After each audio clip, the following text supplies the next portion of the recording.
Good afternoon students, my name is Yuvraj Sengar. तो आज हम चर्चा करने वाले हैं यूपी बोर्ड कक्षा 10 के बायोलॉजी के बारे में। तो आज हम चर्चा करेंगे पहले चैप्टर के बारे में। तो हम पहला चैप्टर आपका है लाइफ प्रोसेस, जिसे हम जैव प्रक्रम कहते हैं।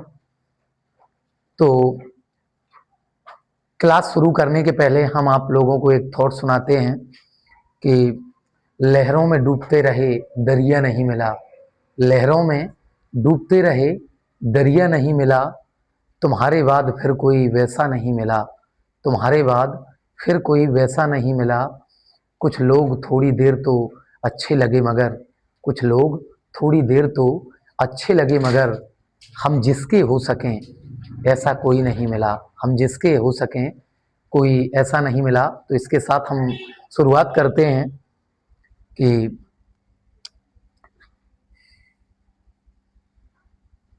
क्लास 10th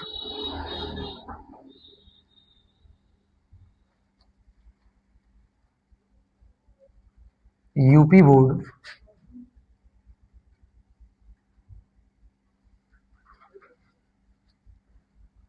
सब्जेक्ट बायोलॉजी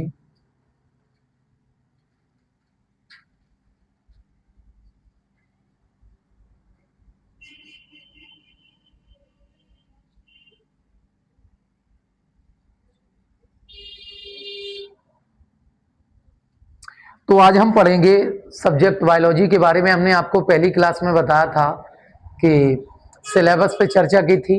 इसमें हम बायोलॉजी के 5 चैप्टर पढ़ेंगे। तो पहला आपका चैप्टर है फर्स्ट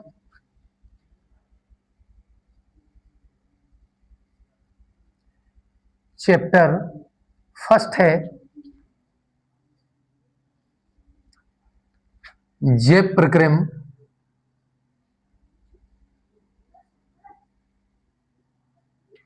जिसे हम लाइफ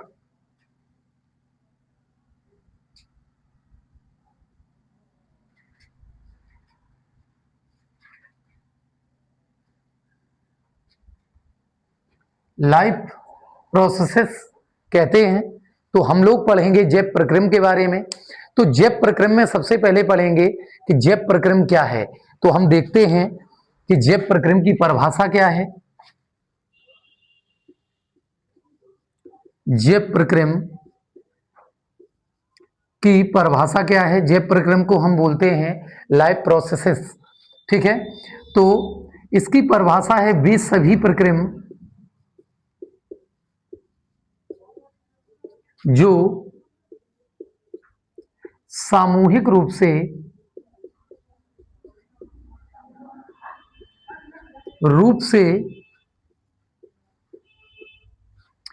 अनुरक्षण का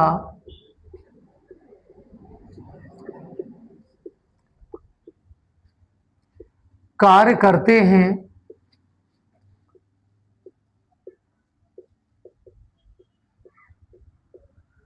वे सभी प्रक्रम जो सामूहिक रूप से अनुरक्षण का कार्य करते हैं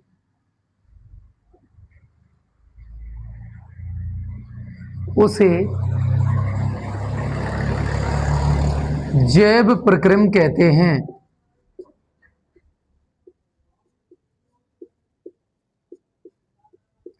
उसे जैव प्रक्रम कहते हैं। तो समझ लो, वे सभी प्रक्रम जो सामूहिक रूप से अनुरक्षण का कार्य करते हैं उसे जैव प्रक्रम कहते हैं। अब जैव प्रक्रम के अंतर्गत कई प्रक्रियाएं आती हैं। वो प्रक्रियाएं कौन कौन सी हैं हम समझेंगे। सबसे पहले हम समझेंगे पोषण के बारे में कि पोषण क्या होता है, ठीक है। तो इसके आगे हम देखते हैं, हमने आपको जैव प्रक्रम बताया कि इसके आगे हम समझेंगे, इसके आगे आता है पोषण। पोषण को समझेंगे। पोषण पोषण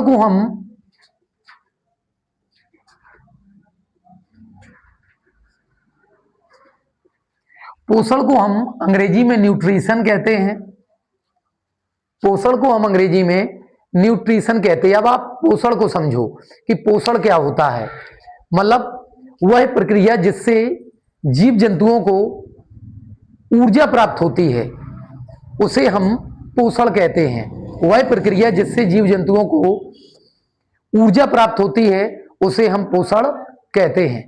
अब पोषण के प्रकार, हम पोषण को हमने समझा कि पोषण कितने प्रकार का होता है, तो देखते हैं पोषण के प्रकार। पोषण जो है ये 3 प्रकार का होता है, सॉरी पोषण 2 प्रकार का होता है।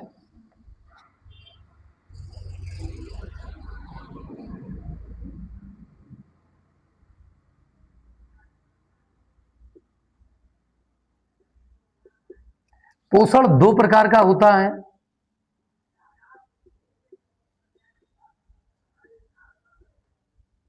फर्स्ट है आपका पहला स्वपोषी पोषण।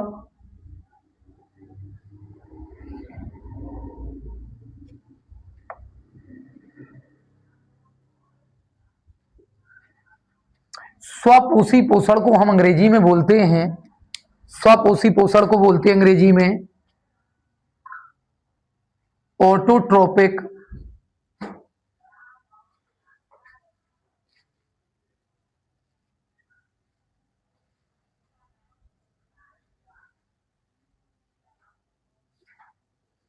इसे हम बोलते हैं ऑटोट्रोपिक न्यूट्रिशन।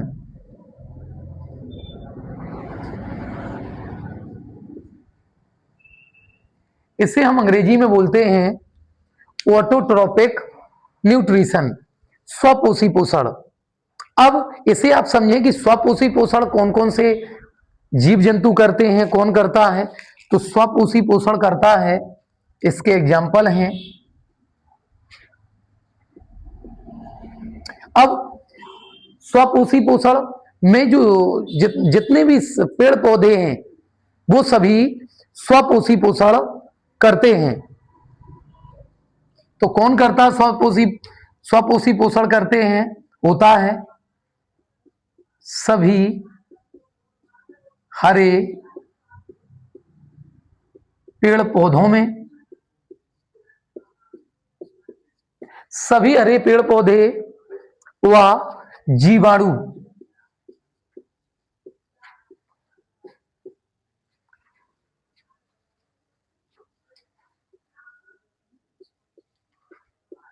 तो जो आपका स्वपोषी पोषण है ये सभी हरे पेड़ पौधे करते हैं और जीवाणु करते हैं। और जीवाणु को हम अंग्रेजी में बोलते हैं बैक्टीरिया।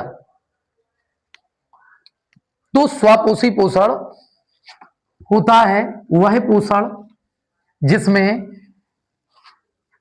पेड़ पौधे और जंतु अपना भोजन स्वयं बनाते हैं, किसी दूसरे के ऊपर डिपेंड नहीं रहते हैं, वो आपका स्वपोषी पोषण कहलाता है।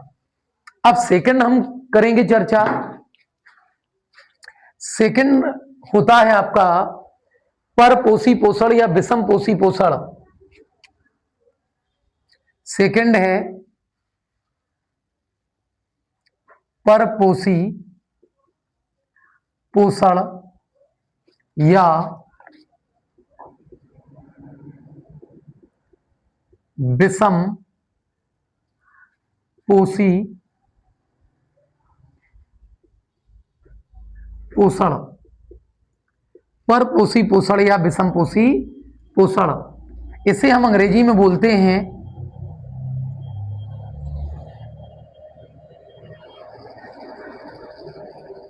Heterotrophic nutrition. इसे हम हेट्रोट्रोपिक न्यूट्रिशन कहते हैं। वह पोषण जिसमें जीव अपने भोजन के लिए दूसरे जीवों पर या दूसरे कारकों पर निर्भर करता है, वो आपका परपोषी पोषण कहलाता है। तो परपोषी पोषण कौन कौन से करते हैं, इसमें आपके एग्जाम्पल हैं, जैसे परपोषी पोषण करते हैं सभी जंतु व फंजाई, जितने भी जंतु हैं सब परपोषी पोषण करते हैं, दूसरे अपने भोजन के लिए दूसरे के ऊपर डिपेंड रहते हैं, अपना भोजन दूसरे लोगों से प्राप्त करते हैं।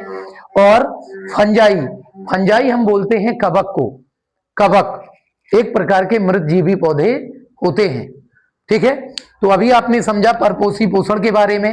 अब परपोषी पोषण या विषम पोषी पोषण है, ये इसके भी टाइप हैं, इसके प्रकार हम समझेंगे।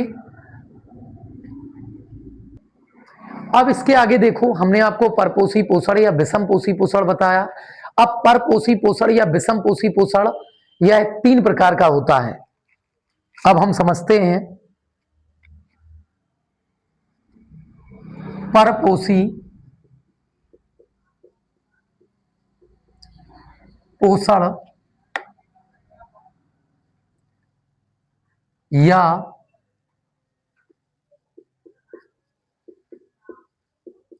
विषम पोषी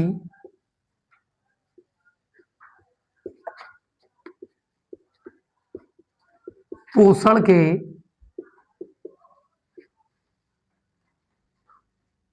प्रकार। परपोषी पोषण या विषम पोषी पोषण के प्रकार,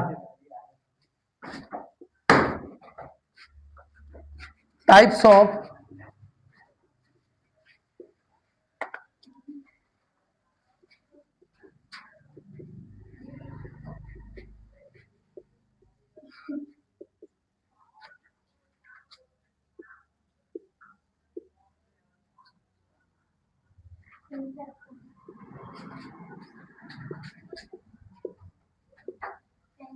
टाइप्स ऑफ हेट्रोट्रोपिक न्यूट्रिशन, परपोषी पोषण या विषम पोषी पोषण के प्रकार। अब यह है, ये जो पोषण है, यह पोषण 3 प्रकार का होता है। ये जो पोषण है, परपोषी पोषण या विषम पोषी पोषण, यह 3 प्रकार का होता है। ये कितने प्रकार का 3 प्रकार का होता है। अब कौन कौन से 3 प्रकार का है समझते हैं।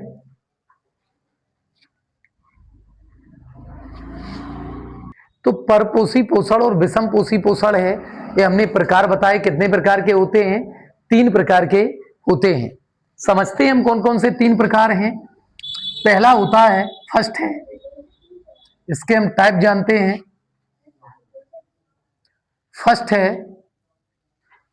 फर्स्ट है जंतु संपोषण।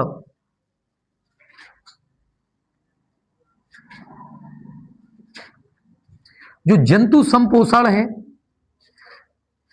इसे हम अंग्रेजी में बोलते हैं होलोजोइक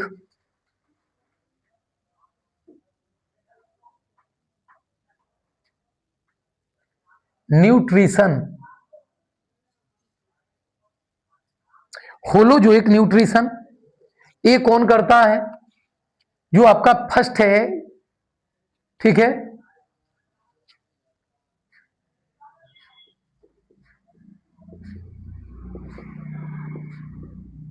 विषम पोषी पोषण या परपोषी पोषण। ये जो विषम पोषी पोषण या परपोषी पोषण जो है, ये 3 प्रकार का होता। फर्स्ट हमने आपको बताया जंतु संपोषण, जिसे हम होलोजोइक न्यूट्रिशन कहते हैं। इसे कौन करता है, इसे करते हैं शाकाहारी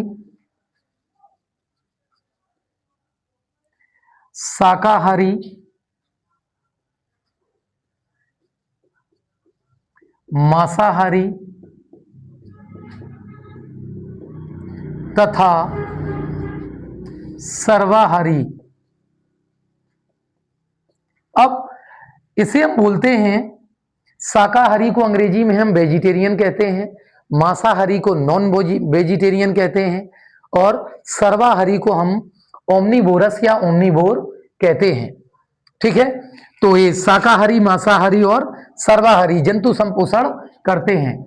सेकंड है आपका, सेकंड आता है मृतजीवी पोषण।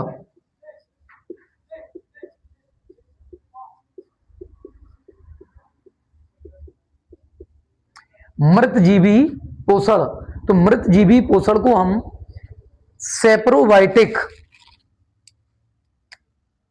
अंग्रेजी में बोलते हैं।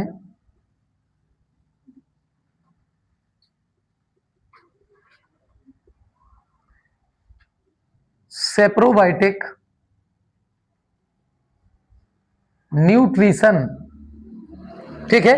तो मृतजीवी पोषण जो है वो आपके करते हैं फंजाई व बैक्टीरिया करते हैं।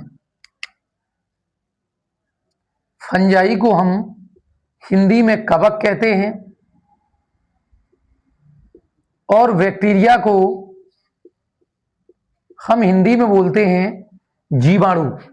जीवाणु ये सूक्ष्म जीवी होते हैं, हमें साधारण आंखों से दिखाई नहीं देते हैं जीवाणु।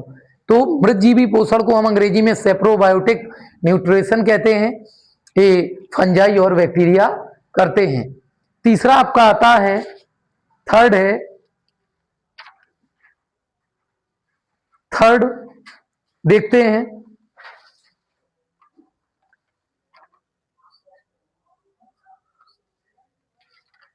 थर्ड है आपका परपोषी पोषण। तीसरा है थर्ड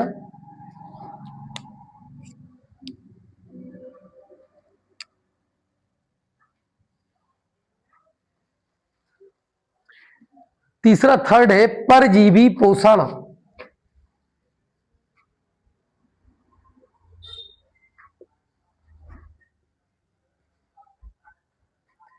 तीसरे को हम परजीवी पोषण कहते हैं। इसे हम अंग्रेजी में बोलते हैं पैरासिटिक न्यूट्रिशन। इसे हम अंग्रेजी में पैरासिटिक न्यूट्रिशन कहते हैं। अब ये कौन करता है परजीवी पोषण? परजीवी पोषण जो है ये आपका होता है दो प्रकार से। इसके भी दो टाइप हैं।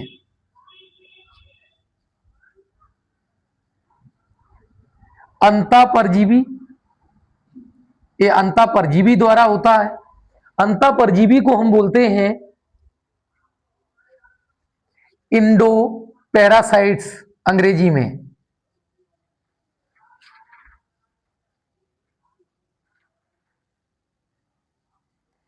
इंडो पैरासाइट्स कहते हैं।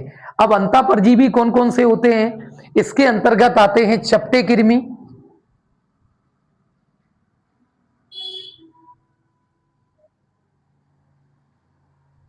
व गोल कृमि।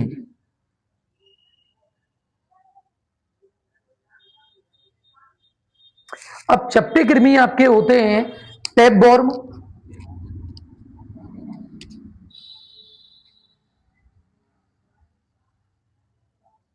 टैपवर्म होता है, और गोल कृमि आपके हैं एस्केरिस होता है। ये शरीर के अंदर पाए जाते हैं।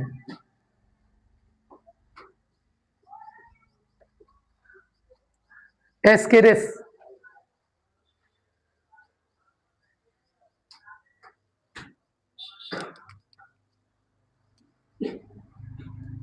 सेकंड है आपके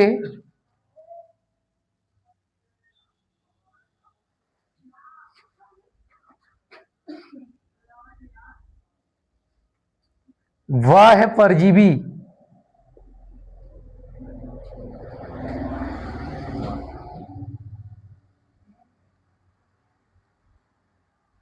इसे हम अंग्रेजी में बोलते हैं एक्सो पैरासाइट्स। एक्सो पैरासाइट्स ये आपके होते हैं जू। जू का मतलब है जुआ। जू खटमल, जू है, खटमल है। खटमल के अलावा आपके जोंक व अमरबेल ये आते हैं। ठीक है, तो बाह्य परजीवी आपके होते हैं जू, जो बालों में हो जाते हैं गंदगी के कारण, जिसे हम जुआ कहते हैं सामान्य भाषा में। ठीक है, और खटमल जो चारपाई में हो जाते हैं, जो रात में काटते रेड कलर के होते हैं। जोंक, जोंक होते हैं जानवरों के गंदे पानी में मिलती है तो ये चिपक जाती है और खून चूस लेती है। और अमरबेल ये पेड़ों के ऊपर होती है, बाह्य परजीवी है जो अपने चूसकांग के द्वारा दूसरे का पोषण चूस लेते हैं। ठीक है, तो ये आपके थे विषम पोषी पोषण या परपोषी पोषण के प्रकार। ठीक है, इसके आगे हम चर्चा करेंगे, इसके आगे हम चर्चा करते हैं पोषण के कार्य।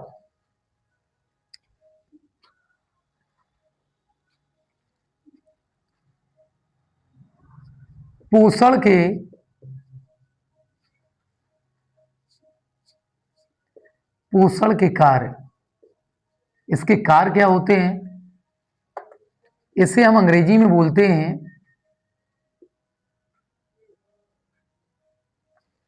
इसे अंग्रेजी में हम कहते हैं functions of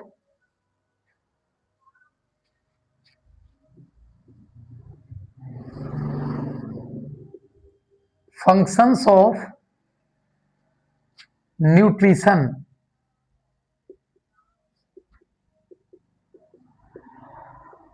functions of nutritions, पोषण के कार्य। क्या क्या होते हैं पोषण के कार्य? फर्स्ट है ऊर्जा।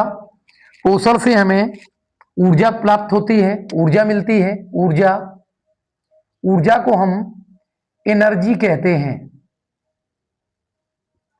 ऊर्जा को हम अंग्रेजी में एनर्जी कहते हैं। और वृद्धि होती है, वृद्धि को हम ग्रोथ कहते हैं।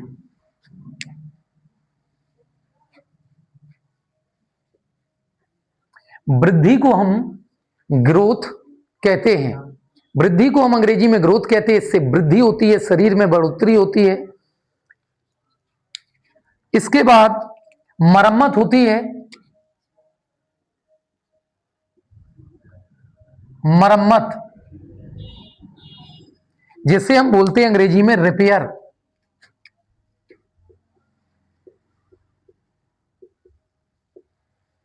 रिपेयर, हमारे शरीर में जो टूट फूट हो जाती है उसका मरम्मत का कार्य किसके माध्यम से होता है? प्रोटीन के माध्यम से होता है। इसके अगला है प्रतिरोधकता।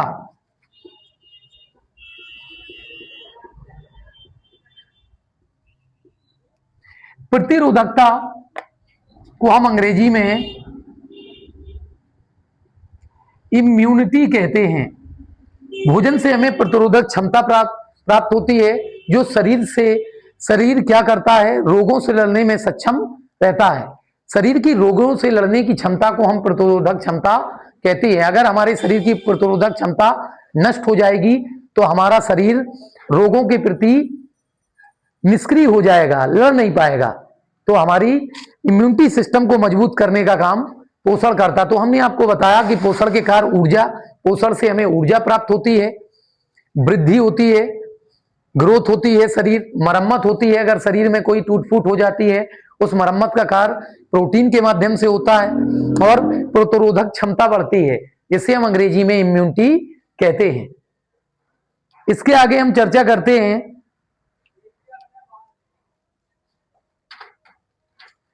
अब आगे आता है आपका प्रकाश संश्लेषण।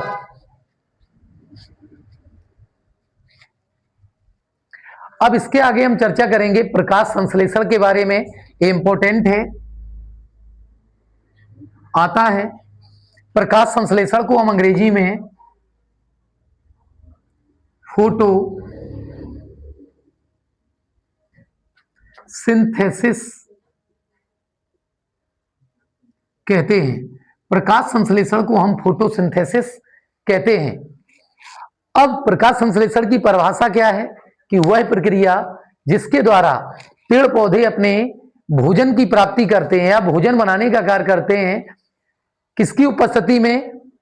सूर्य का प्रकाश और क्लोरोफिल की उपस्थिति में, और वायुमंडल से CO2 गैस प्राप्त करते हैं और अपना भोजन बनाते हैं ग्लूकोज के रूप में और ऑक्सीजन गैस मुक्त करते हैं। ठीक है, तो देखते हैं इसका रिएक्शन। तो प्रकाश संश्लेषण में क्या करते हैं पेड़ पौधे? CO2 जो गैस है ये कहां? वायुमंडल से लेते हैं, और जल जो है जमीन से लेते हैं, ये वायुमंडल से लेंगे, ये जमीन से प्राप्त करेंगे जल। अब इस जल को जो जल जमीन से प्राप्त करते हैं इसे हम केशिका जल कहते हैं। केशिका जल कहते हैं। जमीन में जो जल की मात्रा पाई जाती है उसे हम केशिका जल कहते हैं। तो CO2 पेड़ पौधे वायुमंडल से प्राप्त करते हैं जल, तो क्या बनाते हैं? अब इसमें सनलाइट की उपस्थिति रहती है। सनलाइट को हम सूर्य का प्रकाश और क्लोरोफिल, क्लोरोफिल जो है एक पिगमेंट है, वर्णक है, जो हरित लवक में पाया जाता है। पेड़ पौधों के जो पत्तियों का रंग हरा इसके कारण होता है, क्लोरोफिल के कारण। अब क्लोरोफिल क्या है? एक वर्णक है जो पत्तियों पर पाया जाता है। ठीक है, तो आपका क्या बनेगा? Glucose C6H12O6 plus oxygen gas मुक्त हो जाती है, निकल जाती है। अब इसे हम संतुलित कर लेंगे। संतुलित करेंगे कि जो आपका कार्बन के 6, कार्बन के आगे 6 लगा देंगे, कार्बन के 6, कार्बन के 6, समीकरण को संतुलित समझ लो कि समीकरण को संतुलित हम अनुमान विधि से करते हैं गैस लगा के, ये सबसे सरल विधि है। तो कार्बन के 6, कार्बन के 6 हैं यहां, हमने यहां 6 कर दिए। हाइड्रोजन के 12 हैं, हमने यहां कितने कर दिए? 6। हाइड्रोजन के 12। अब ऑक्सीजन के देख लो, ऑक्सीजन की 6 दूनी 12, 6 18 है, यहां हम 6 कर देंगे। 6 दूनी 12, 6 18। ये आपका ग्लूकोज है और ये ऑक्सीजन है। ऑक्सीजन गैस मुक्त हो जाती है, ऑक्सीजन गैस मुक्त हो जाती है। तो पेड़ पौधे CO2 वायुमंडल से लेते हैं, जमीन से जल, किसका जल प्राप्त करते हैं? सनलाइट की उपस्थिति में और क्लोरोफिल की उपस्थिति में ग्लूकोज और ऑक्सीजन गैस बनाते हैं। इस क्रिया द्वारा पेड़ पौधे अपना भोजन बना लेते हैं। ठीक है, तो ये प्रकाश संश्लेषण की रिएक्शन थी। अब इसके आगे देखो, इसके आगे बताते हैं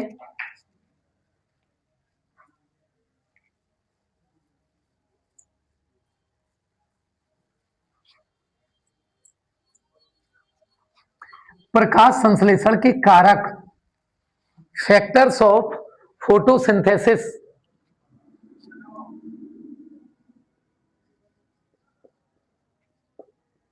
प्रकाश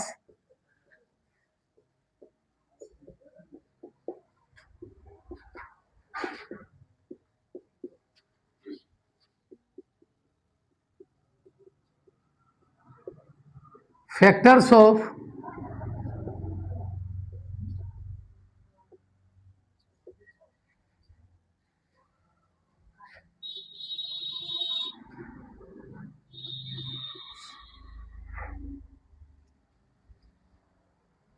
फैक्टर्स ऑफ फोटोसिंथेसिस, प्रकाश संश्लेषण के कारक कौन कौन से हैं? जो कारक फैक्टर हैं, समझ लो इसको, इसको हम समझ लेते हैं। तो कौन कौन से कारक जरूरी रहते हैं प्रकाश संश्लेषण के लिए, जो उपयुक्त हैं? फर्स्ट है आपका क्लोरोफिल,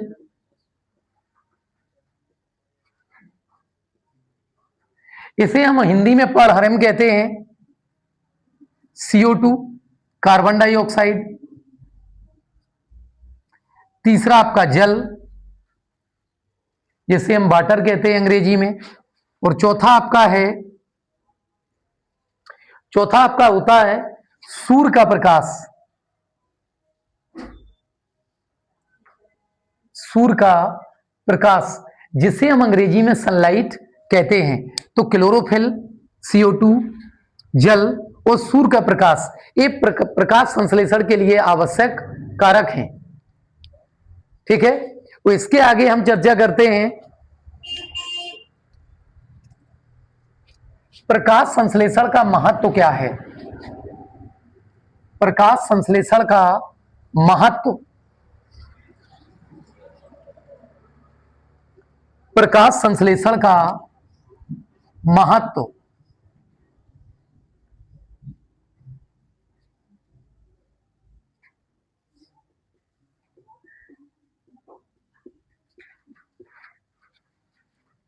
इसे हम बोलते हैं अंग्रेजी में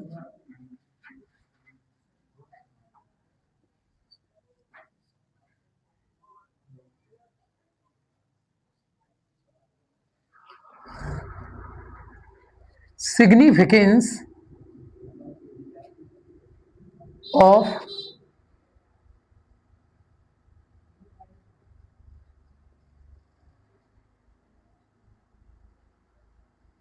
सिग्निफिकेंस ऑफ फोटोसिंथेसिस।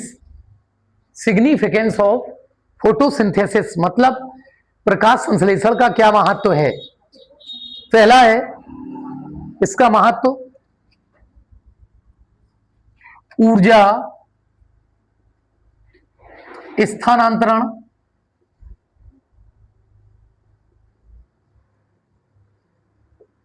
जिसे हम एनर्जी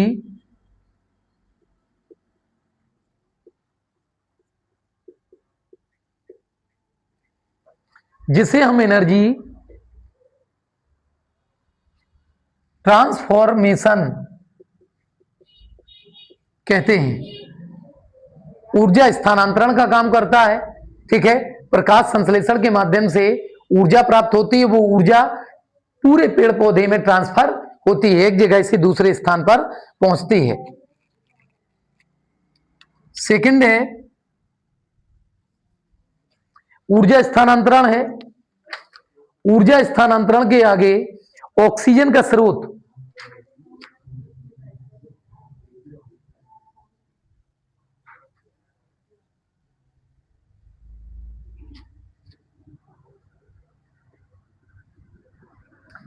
ऑक्सीजन का स्रोत है, जिसे हम अंग्रेजी में सोर्स ऑफ एनर्जी कहते हैं। क्या बोलते हैं? सोर्स ऑफ एनर्जी कहते हैं, ऊर्जा का स्रोत। पहला ऊर्जा स्थानांतरण होता है, एनर्जी ट्रांसफॉर्मेशन, ऑक्सीजन का स्रोत, जिसे हम सोर्स ऑफ एनर्जी कहते हैं, जिसे हम सोर्स ऑफ एनर्जी। इसके आगे देखते हैं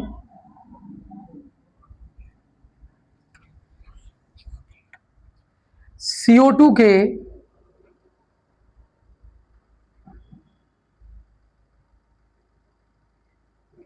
स्तर में कमी। इससे क्या होता है? CO2 के स्तर में कमी आती है प्रकाश संश्लेषण के महत्व में। इसे हम बोलते हैं reduction of reduction in level of CO2। तो इसमें क्या होता है कि CO2 के स्तर में कमी आती है। तो समझें आप लोग कि प्रकाश संश्लेषण का महत्व क्या है। Significance of photosynthesis. ठीक है, ऊर्जा का स्थानांतरण होता है। जो ऊर्जा है, जब ऊर्जा पेड़ पौधे अपना प्रकाश संश्लेषण की क्रिया द्वारा अपना भोजन बनाते हैं, किसके रूप में?